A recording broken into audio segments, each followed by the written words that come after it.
साकार में आए हुए निराकार को याद करना है।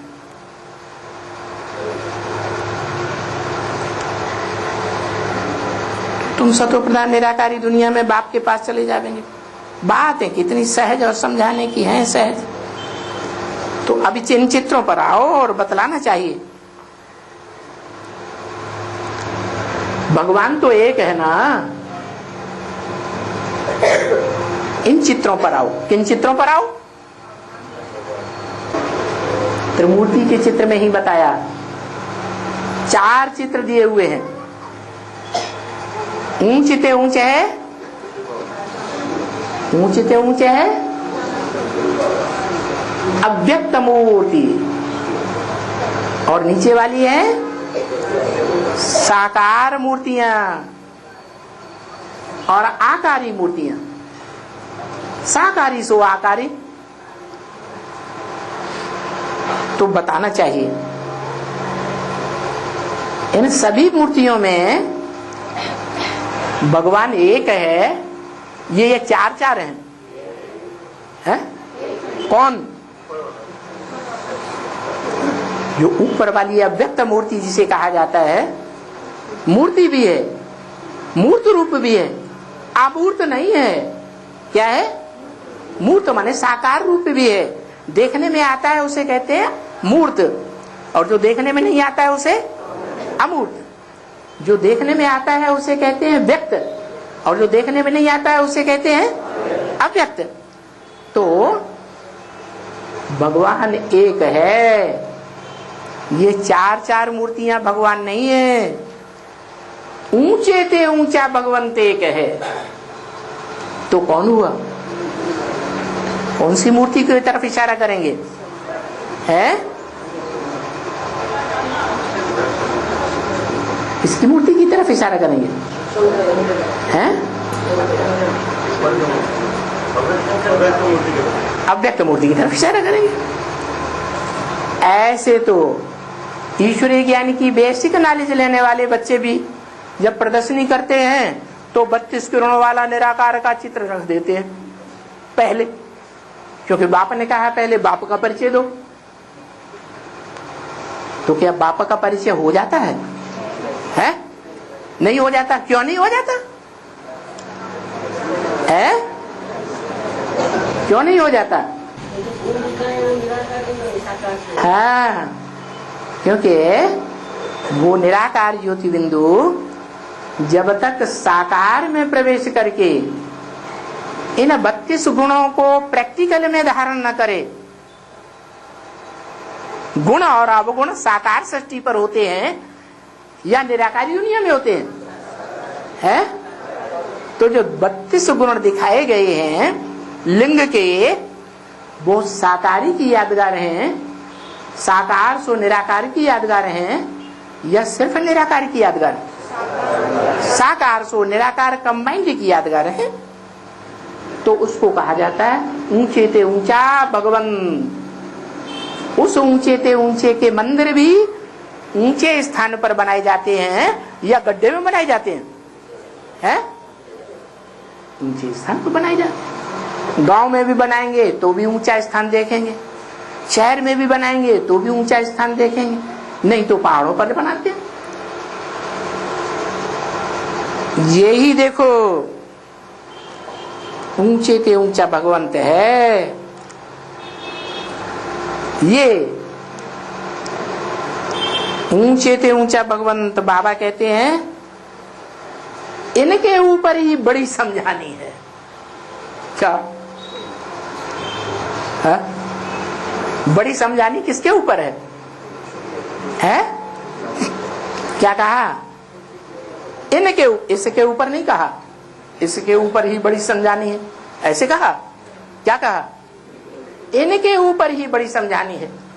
माना एक के लिए बोला या अनेक हैं? अनेक हैं। अनेक कितने हैं? 4 हैं। अव्यक्त मूर्ति लिंग की ओर इशारा करेंगे त्रिमूर्ति में, तो उसमें 4 हैं। है? 2 हैं। हाँ, नहीं नहीं, ब्रह्मा तो दादा लिख रहा है, ब्रह्मा भी है और परम ब्रह्म भी ब्रह्मा ही है।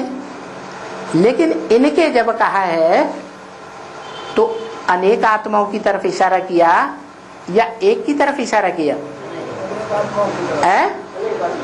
अनेक आत्माएं हैं, उनकी तरफ इशारा किया। बाबा ने ये चित्र इतना बड़ा क्यों बनाया है? त्रिमूर्ति में भी शिवलिंग का चित्र इतना बड़ा क्यों? भक्ति मार्ग में भी, मंदिरों में या वैसे भी बड़े बड़े लिंग बनाते हैं या छोटा ही बना के छोड़ देते हैं। रुद्र यज्ञ रचते थे तो बड़ा लिंग बनाते थे या छोटे छोटे बनाते थे? एक बड़ा बनाते थे और बाकी सब छोटे छोटे बनाते थे। तो इस चित्र को इतना बड़ा क्यों बनाया कि झट आकर के उस चित्र पर समझावे कि भाई ऊंचे ते ऊंचा ये भगवंत है। तीन की ओर इशारा करो, ये ऊंचे ते ऊंचे नहीं, ये ऊंचे ते ऊंचे नहीं, ये ऊंचे ते ऊंचे नहीं। इनकी जयंती भरतनाट्य पैनी जयंती, इनकी जय जयकार भरतनाट्य पैनी।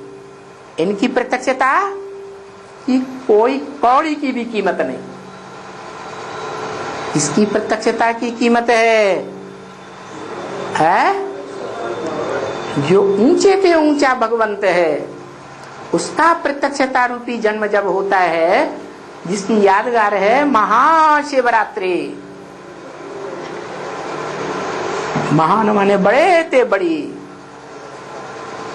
क्या सारे कल्प में इतनी बड़ी अंधकार की रात्रि कभी न हुई है, न भविष्य में कभी होगी। जैसी ये बड़ी से बड़ी महान शिवरात्रि अब होने वाली है कि हुई है, होने वाली है। तो जानते हो ना, ये देखो भगवंत है, ये बाबा है ना, सबसे बड़ा बाबा। क्या दुनिया में जितने बाबाएं हुए हैं उन सब बाबाओं से सबसे बड़ा बाबा ये है, सब आत्माओं का बाप। अच्छा, अभी ऊंचे ते ऊंचा भगवंत को हमको वो स्वर्ग का वर्षा देना है, क्योंकि वो नई दुनिया स्थापन करने वाला है। नई दुनिया स्थापन करने वाला है या 66 में स्थापन कर दी थी? करने वाला है।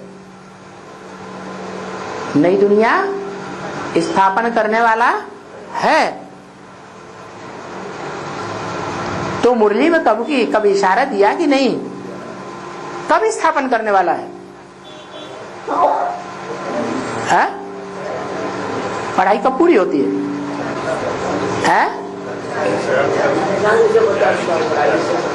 40 से 50 वर्ष में पढ़ाई पूरी होती है। पढ़ाई पूरी होती है 40 से 50 वर्ष में, और पढ़ाई है एक को पहचानने की कि कुछ और पढ़ाई है? पढ़ाई क्या है? एक मुकर्रर रथ को पहचानने की पढ़ाई है। और वो पढ़ाई में आज निश्चय बुद्धि, कल अनिश्चय बुद्धि होता है कि नहीं? तो पढ़ाई पूरी हुई है? पढ़ाई तो पूरी नहीं हुई। और सबके अंदर ऐसा होता है कुछ न कुछ। आज निश्चय बुद्धि और कल सुनी सुनाई बातों से भारतवासियों ने दुर्गति पा ली, अनिश्चय बुद्धि हो जाती है। तो बताया